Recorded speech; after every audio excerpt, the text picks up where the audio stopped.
Hello, the heat wave is subsiding and there's a real change to the feel of things as we go through this week with some wet and, for some of us, windy weather as well. Looking at the bigger picture as we go through Monday, you can see we have a couple of fronts lying across the UK, and yes, they're bringing some rain, but also importantly, they form the boundary between the hot, humid air that many of us had last week, which is still lingering in the southeast for a little while longer, and then something cooler, more comfortable that's starting to push its way in from the northwest.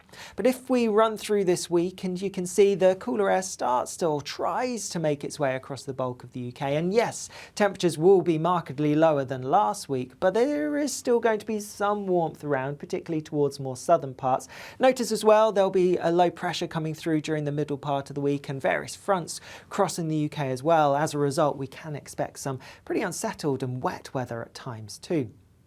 Running back to the here and now, and as we go through Monday night into Tuesday, there will be this band of rain continue to push its way southeastwards. So Tuesday gets off to a bit of a wet start across some central, southern, southwestern parts of England and perhaps Wales too. In the southeast, where we're holding on to that hot, humid air for a little while longer, there's the potential for some heavy, maybe even thundery downpours to develop, or perhaps to feed in from the south, pushing in from France. Further north and west and across many parts of Scotland, Northern Ireland, there will be some bright sunny spells around and just a scattering of showers. These will be quite hit and miss, so many places avoiding these, and they aren't likely to be as heavy or as thundery as the showers could potentially be down towards the southeast.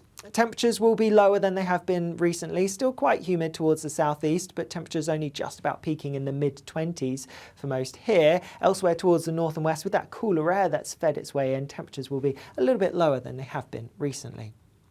As we go through Tuesday night into Wednesday, and we're going to have a bit of a high pressure building for a time. It's quite a slack flow across many parts of the UK, particularly across northern parts, and that's important if we take a look at our temperatures first thing on Wednesday morning. It could be quite chilly for some, particularly across parts of Scotland. Sheltered glens could see a touch of grass frost, perhaps even a localised air frost, which is such a contrast to those very warm nights that we had last week. Even in the south, yes, temperatures will drop to the low to mid-teens and the highest really, so much more comfortable for sleeping than it has been recently. A chillier, cooler, fresher start than it has been of late. As we go through Wednesday itself, any rain in the southeast will quickly clear away, and then yes, there may be one or two showers around through the morning, but for most it's a fine picture. That is until a deep area of low pressure pushes its way in and brings some wet and windy weather, particularly across parts of Scotland and Northern Ireland as we go later on in the day. Even across the bulk of England and Wales, it's likely to turn somewhat cloudier, and notice those temperatures down a couple of degrees compared to Tuesday. As we look at the bigger picture then through Wednesday night into Thursday, you can see that deep area of low pressure gradually tracking its way eastwards just to the north of the UK. With that then, a cold front's going to make its way southeastwards across the UK, and with that we're going to see a spell of rain. The rain is going to be slow moving because that cold front's not going to be going anywhere particularly quickly, and so it's gradually going to make its way southeastwards. So if you are stuck under this cloud and the outbreaks of rain, you could see them for quite a few hours.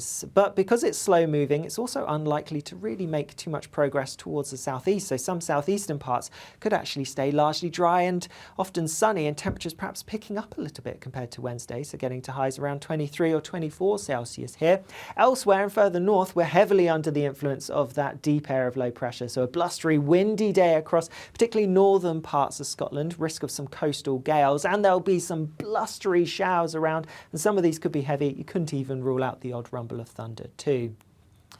Looking into Friday then, we're still going to be under the influence of that deep area of low pressure across northern parts. Meanwhile, that frontal system actually changes direction and starts to head back northwards.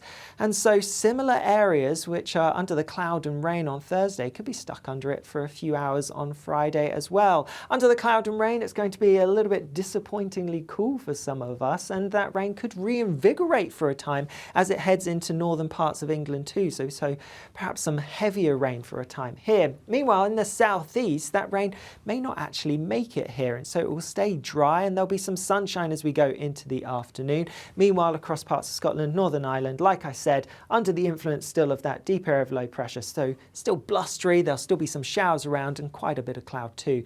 Any sunshine will be pretty much at a premium. As we go into the weekend, and that frontal system could reinvigorate further as it continues to push a little bit further northwards. That's because there's likely to be a frontal wave on it, though a little bit of uncertainty about that at this early stage. Meanwhile, in the southeast, potential for some heavy thundery downpours, and across northwestern parts, there's the potential for some showers too. Worth keeping up to date with forecasts though as we get closer to the weekend, so do follow us on all of our social media channels, and you can keep up to date with the forecast on our website and our app.